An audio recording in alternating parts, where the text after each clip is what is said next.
All right, so get this. Ready to dive into a future where, like, you and your digital self are practically the same thing. It's getting pretty wild out there. Think about it. Your car's making you money.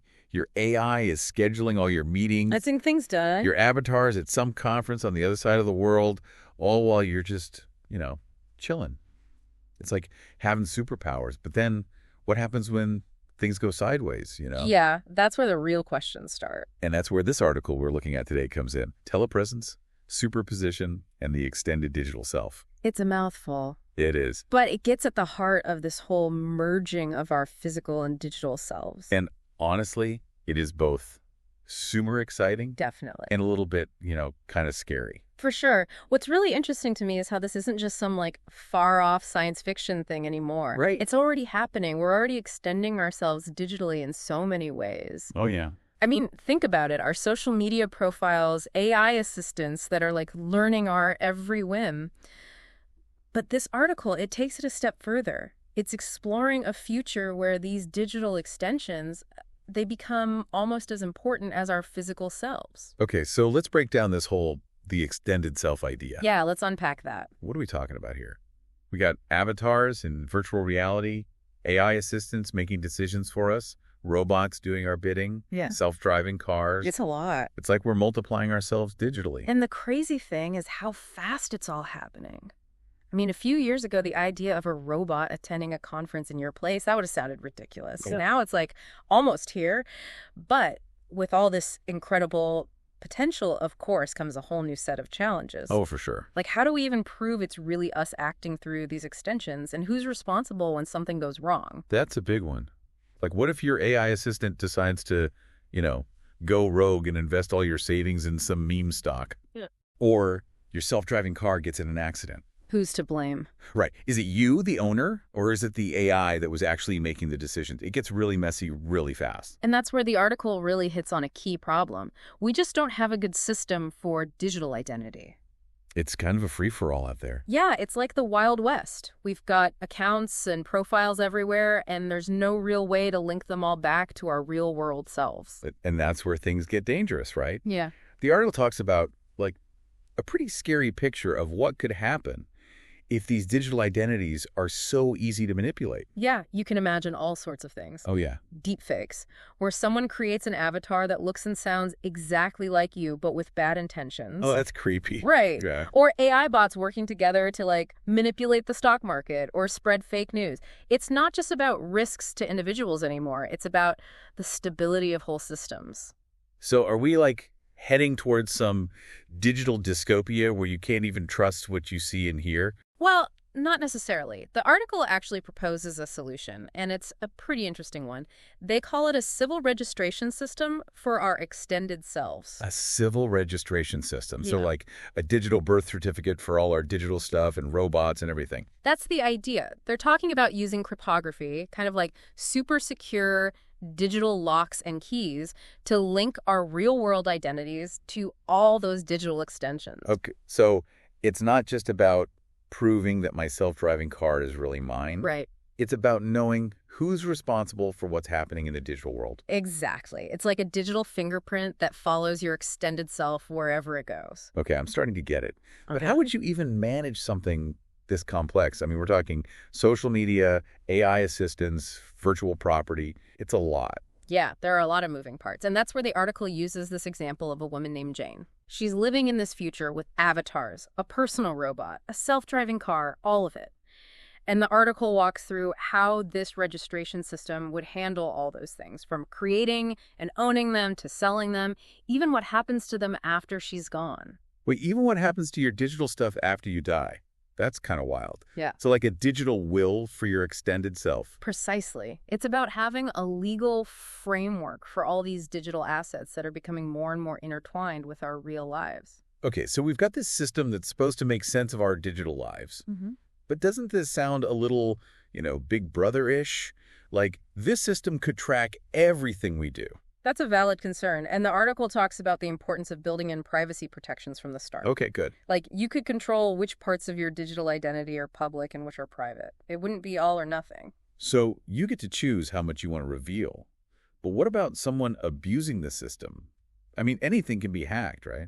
That's true, and the article doesn't shy away from those challenges. They talk about using blockchain technology, that tamper-proof digital ledger. To make it extra secure. Exactly. Every change, every action, it's all recorded on this blockchain, creating this permanent, auditable trail. So it's all about making it as secure as possible. This is seriously thought-provoking.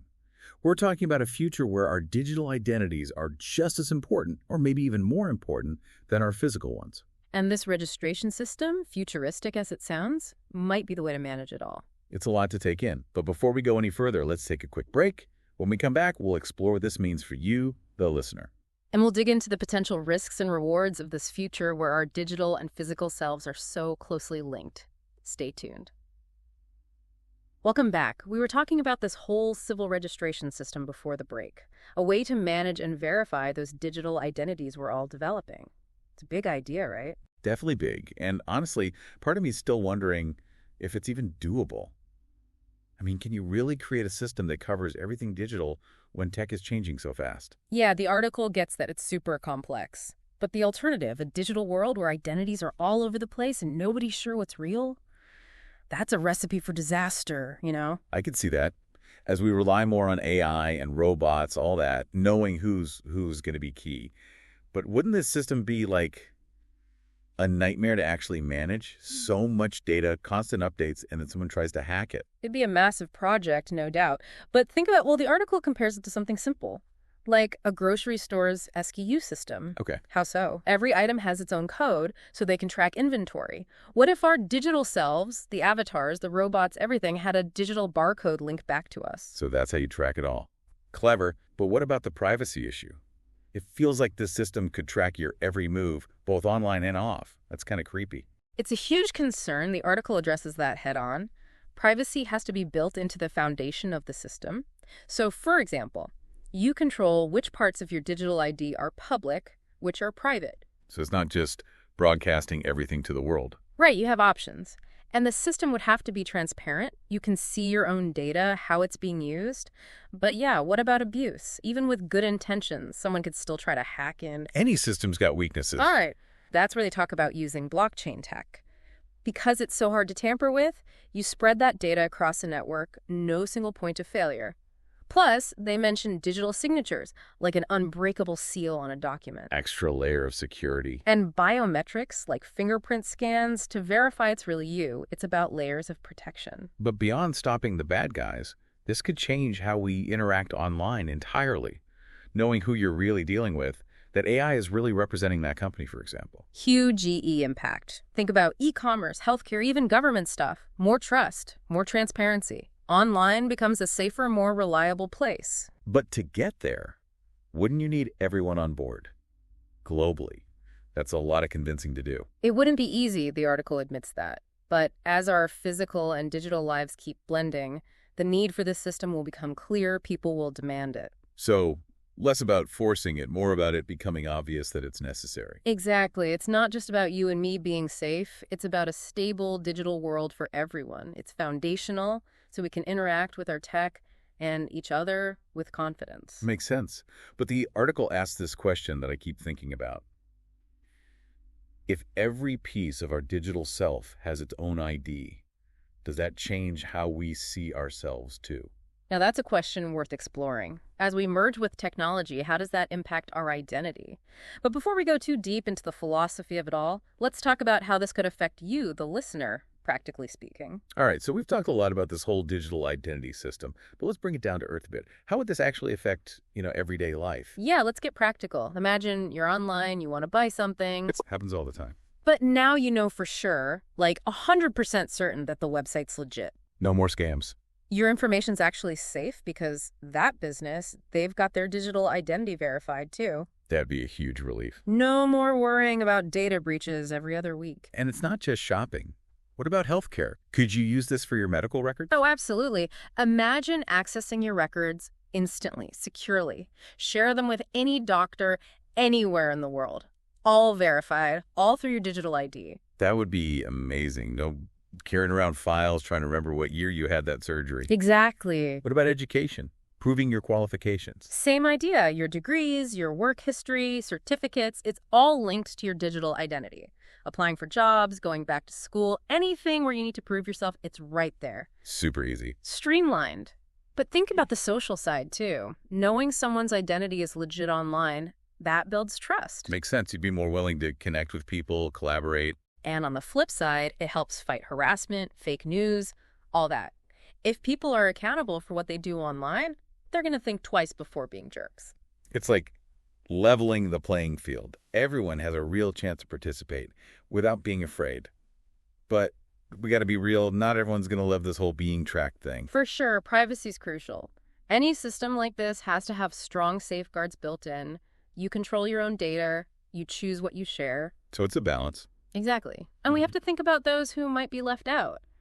Not everyone has the same access to technology. That's true. Got to make sure the system doesn't create a new digital divide. It has to work for everyone. Design it with inclusivity in mind. And it has to be adaptable. Tech's always evolving. The system can't just stand still. Yeah, be ready for whatever's next. Exactly. It's a big challenge. But the potential, it's huge. It feels like we're at this turning point. Our digital selves are becoming, well, just as important as our physical selves.